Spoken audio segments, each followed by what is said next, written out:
Hi friends, welcome to learning for M YouTube channel. Previous years questions టెట్లో తెలుగులో చూద్దాం. రవి పరుగు పందెంలో నెమ్మదిగా పరిగెత్తాడు. ఈ వాక్యంలో క్రియా విశేషణం.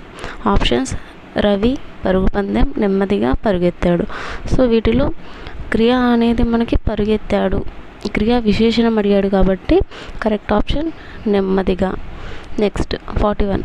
వికృతులను ఇలా కూడా అంటారు: ప్రత్యయాలు, తత్సమాలు, వికల్పాలు, తద్భవాలు. ప్రకృతి వికృతులు చూస్తాం కదా, వాటిలో వికృతులను తద్భవాలు అంటారు. 42. కాన, విపినం పదాలు పర్యాయ పదాలుగా కలిగిన పదం. ఆప్షన్స్: అరణ్యం, శిబిరం, నగరం, అంబరం. వీటిలో కరెక్ట్ ఆప్షన్ అరణ్యం. 43 క్వశ్చన్. భాస్కరుడు పదానికి వ్యుత్పత్తి అర్థం ఏమిటి?